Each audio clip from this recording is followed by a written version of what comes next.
Welcome back to your healing journey for cancer remission. I am Dr. Carolle Jean-Murat. As Louise Hayes gynecologist and close friends for almost 2 decades, I learned directly from her about the mind-body-spirit connection in healing. If you're new here, start with the beginning. Episode 1, Welcome, your healing journey starts here.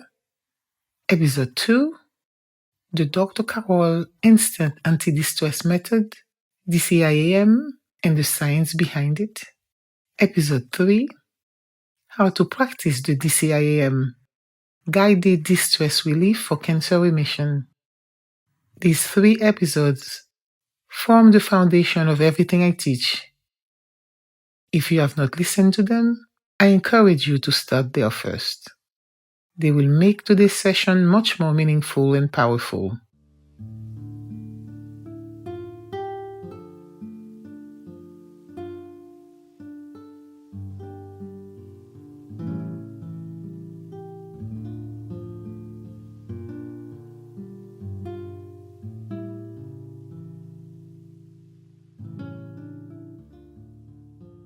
Today in episode 9, we explore essential key number 3 for cancer remission, having faith in something greater than yourself. Faith is more than a spiritual practice. It is a transformative force that can influence your health outcomes, mental well-being, and resilience. Before we begin, let us take a moment to center ourselves with 3 calming breaths together, using the Dr. Carolle Instant Anti-Distress Method, the DCIAM.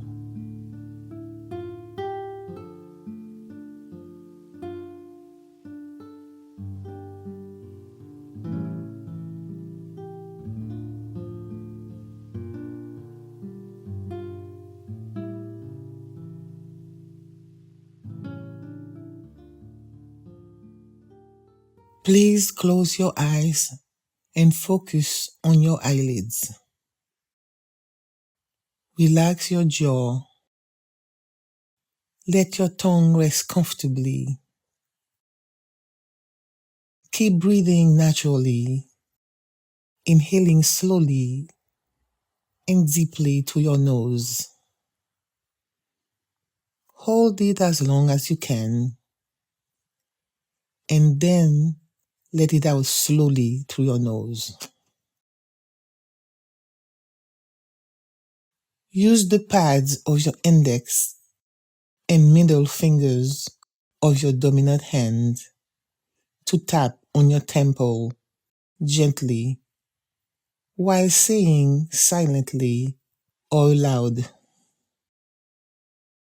"All is well, all is well, all is well." Let's take 3 deep breaths together. Ready? First breath. Inhale slowly to your nose. Tap gently. Say, "All is well, all is well, all is well." Exhale slowly through your nose. Second breath. Inhale slowly to your nose. Tap gently. Say, "All is well, all is well, all is well."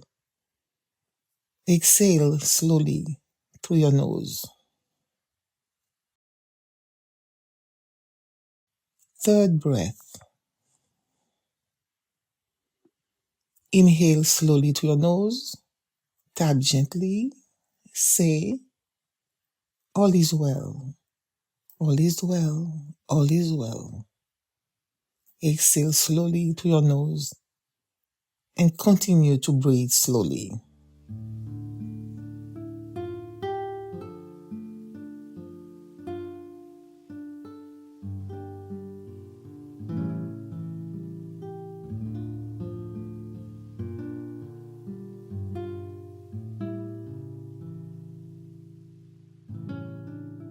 Now that you are calm, centered, and ready to learn. Let us begin.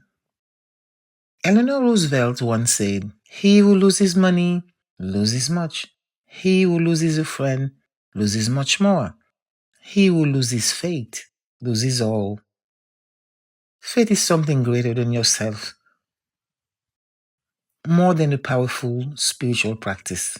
It's a transformative force influencing health outcomes, mental well being, and resilience. For many of my patients whose cancer journey went into remission, faith was a central pillar of their journey. Faith provides strength, hope, and a framework for enduring the trials of illness. It allows you to trust in a purpose beyond your understanding, helping you find peace and clarity amidst uncertainty.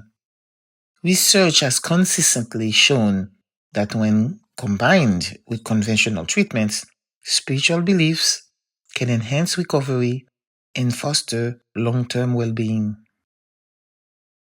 The power of faith in healing. Belief in a higher power provides emotional relief, reduces stress and distress, and fosters resilience against despair.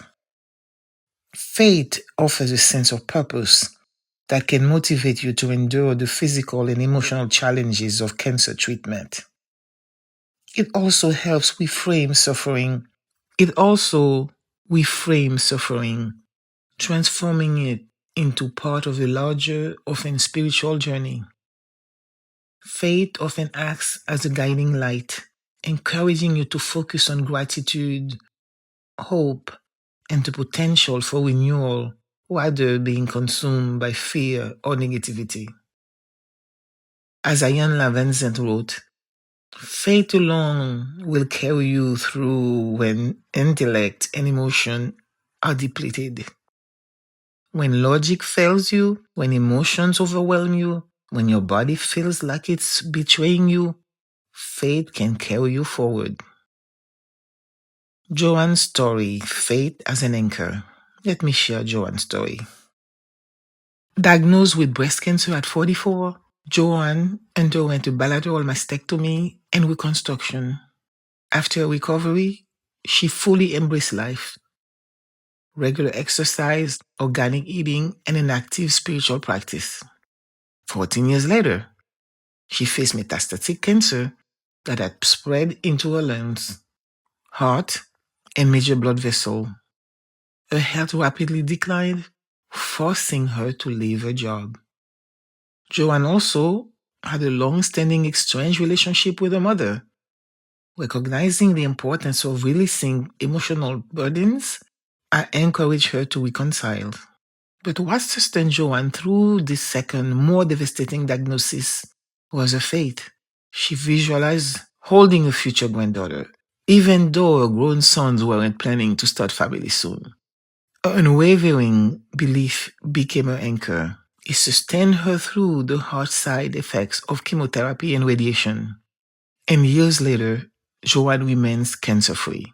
She attributes her recovery to two things: a faith in God and a commitment to doing the healing work, including forgiving her mother. Rachel's story. At 54, Rachel faced a rare form of aggressive cancer. Initially paralyzed by fear and uncertainty, she turned to her faith for guidance. Her nightly prayers and participation in a church support group gave her a sense of calm and strength. Rachel describes her faith as a lifeline, reminding her she wasn't alone. Through her journey, Rachel focused less on controlling her diagnosis and more on cherishing each moment, trusting that a higher power was guiding her. This shift in perspective allowed her to face treatments with courage and grace, finding peace even in the most challenging moments. She told me, "I stopped asking, 'Why me?' and started asking, 'What am I meant to learn from this?'" That changed everything. Mark's story, Faith Transforming Anger into Courage. Mark, a father of three, was diagnosed with stage 4 colon cancer at 46. Initially, his anger and fear consumed him. He was furious at God, at his body, at life itself. But as he leaned into his faith, slowly, reluctantly at first, he began to see his journey as part of a larger plan. It starts from using the DCIAM when he felt overwhelmed. He embraced mindfulness, meditation, and daily affirmations rooted in his spiritual belief, which helped him manage his emotions and strengthen his resolve. Mark credited his faith with giving him the courage to continue fighting for himself and his family. He said, "Faith gave me the strength to face each day, and eventually, those days added up to years."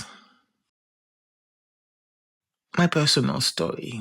Let me share where I learned about faith, not from books or theology, but from lived experience, from my grandmother, from my people in Haiti. My paternal grandmother raised me.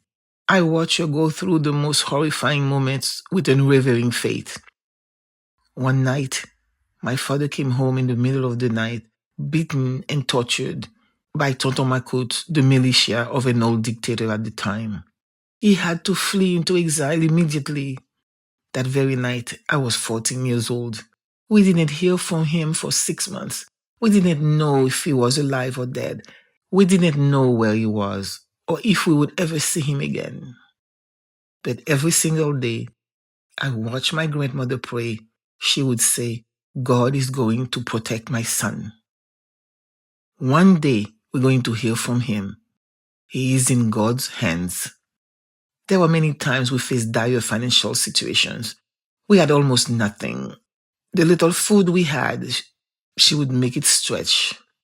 But she kept her faith. She always referred to a passage about belief in the Sacred Heart of Jesus.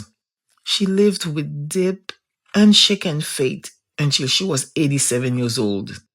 She always said that the day she could no longer take care of herself, she would gently fall asleep. And that's exactly what happened. She passed away peacefully, surrounded by the same faith that had guided her throughout her life. This is the faith I learned from my grandmother. This is what true faith looks like. People often ask me, "Dr. Carolle, how do your people in Haiti live with such faith amidst the chaos, the insecurity, the poverty, the violence? How do they survive when there is no medical care available, when there are constant danger, when they've lost almost everything?" The truth is, my people have something many of us have lost. They live in the moment, they pray, they put their burdens aside, and they say, "God, take care of it. I have to live for my children. I have to live for my family." Let me tell you a story that forever changed how I understand faith. After the devastating earthquake in 2010, the one that killed over 300,000 of my people and destroyed so much of the area of Haiti where I grew up, and I provided free healthcare and where I started many community programs, a woman came to see me at the clinic. I had known her for years. She was a small-time farmer from a village. She grew vegetables and walked long distances to sell them at the market. It was backbreaking work, but she did it year after year after her husband passed away, sacrificing everything. Why? Her motivation stemmed from her daughter's aspiration to become a doctor. This woman had given up everything so her daughter could become a physician. After all these years of sacrifice and hard work, her daughter was a doctor serving her people. Then came the earthquake. Her daughter died instantly when the hospital collapsed. Not only did she lose her daughter, but she also never recovered her body. She was buried in a mass grave with hundreds of others. There was no funeral, no burial place to visit, no closure.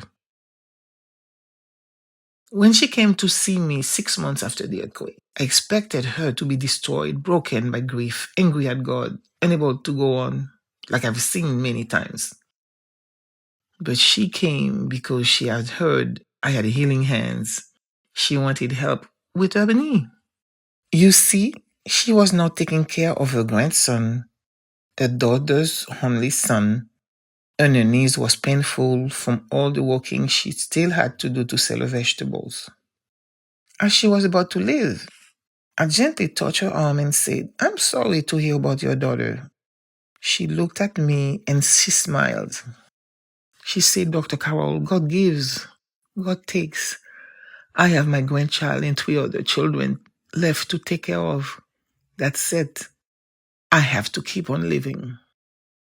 This is the fate of my people." This woman who lost her daughter, the daughter she had sacrificed everything for, the daughter whose body she never even got to bury properly, stood before me with a smile and said, "God gives, God takes." She wasn't in denial. She wasn't pretending it didn't hurt. But she had faith that was bigger than her grief. Faith that say, "I am still here. I still have purpose. I still have children who need me. God will carry me when I cannot carry." I work with new Asian immigrants who have lost everything, their homes, their families, their country. They don't know where they are going. They don't know what will happen to them tomorrow. They live with constant insecurity, constant fear. Yet they have faith.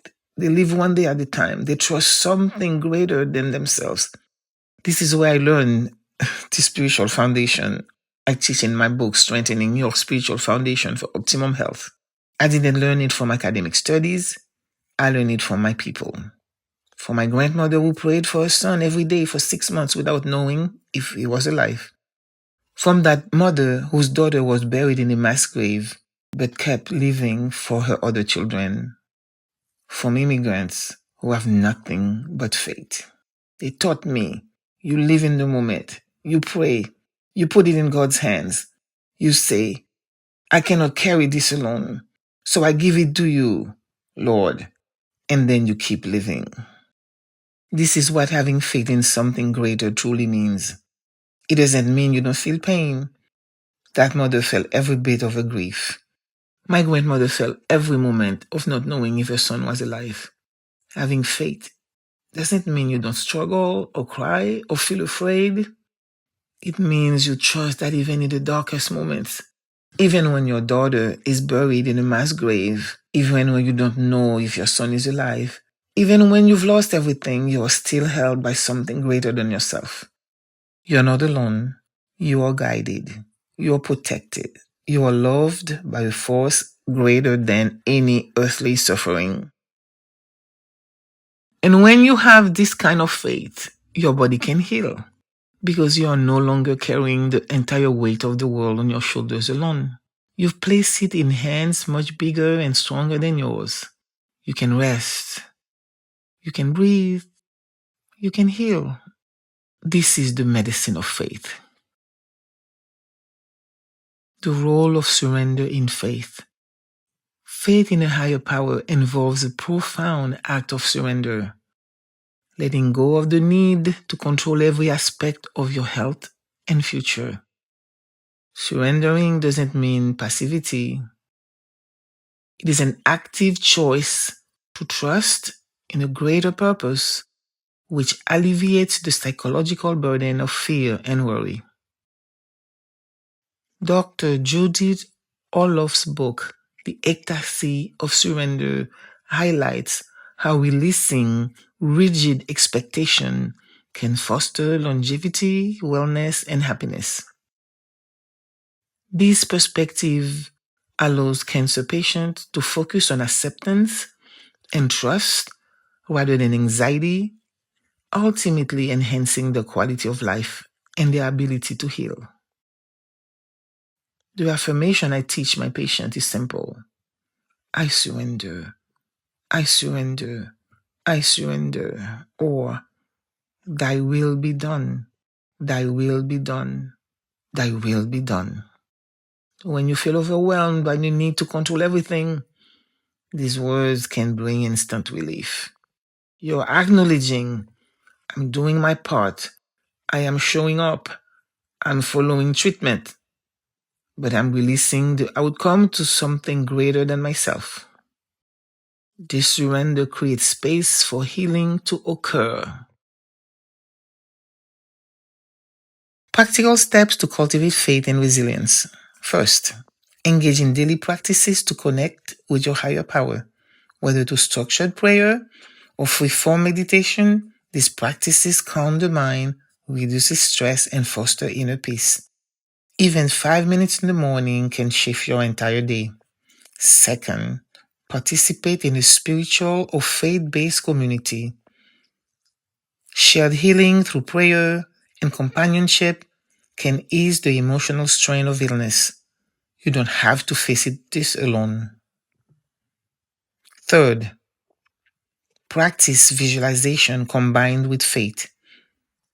Imagine yourself as healthy and whole. See it, feel it, believe it.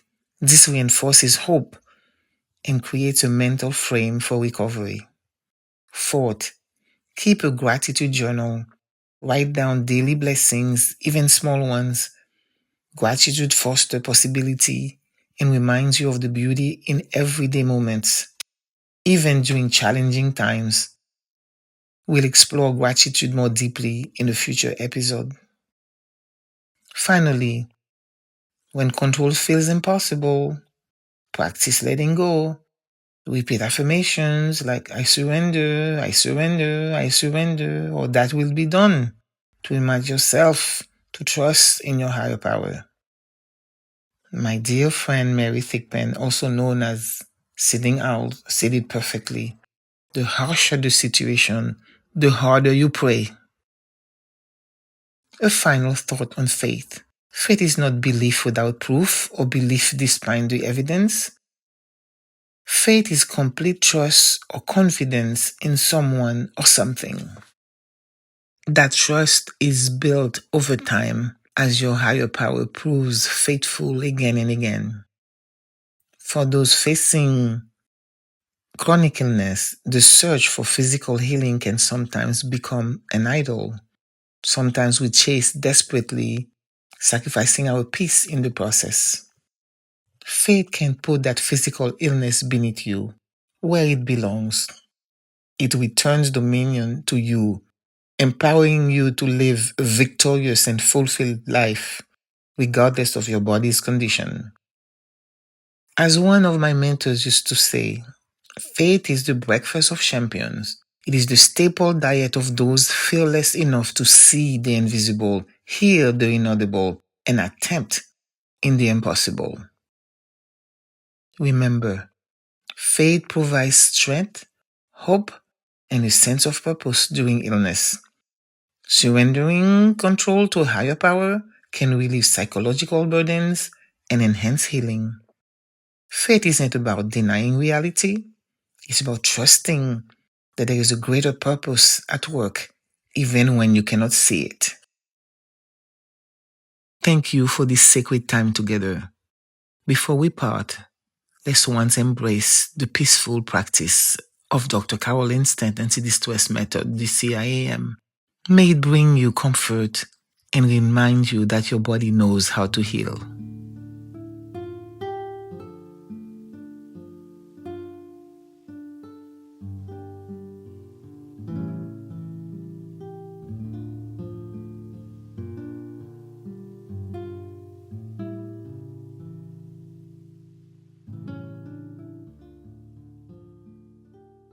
Please close your eyes and focus on your eyelids. Relax your jaw. Let your tongue rest comfortably. Keep breathing naturally, inhaling slowly and deeply through your nose. Hold it as long as you can, and then let it out slowly through your nose. Use the pads of your index and middle fingers of your dominant hand to tap on your temple gently while saying silently or loud, all is well, all is well, all is well. Let's take 3 deep breaths together. Ready? First breath. Inhale slowly to your nose. Tap gently. Say, all is well, all is well, all is well. Exhale slowly through your nose. Second breath. Inhale slowly to your nose. Tap gently. Say, all is well, all is well, all is well. Exhale slowly through your nose. Third breath. Inhale slowly to your nose. Tap gently. Say, all is well, all is well, all is well. Exhale slowly to your nose and continue to breathe slowly.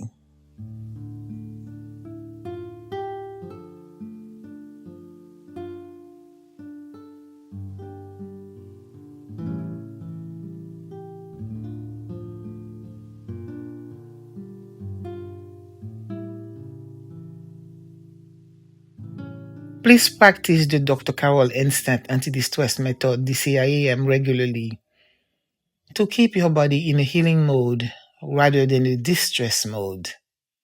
Return to episode 3 anytime you need a full guided practice. The goal is that you achieve total relaxation by the third breath. Please take a moment today to connect with your faith. Whether to prayer, meditation, or simply reflecting on the beauty of life, let this connection bring you peace and strength. Write down one way to surrender control and trust in something greater than yourself, allowing faith to guide your healing journey. If you find this helpful, please share it with someone on their healing journey. In my next audio, episode 10, essential key number 4 for cancer remission, having a bucket list. We'll explore how setting meaningful goals can inspire hope and purpose on your healing journey. Thank you for being here today.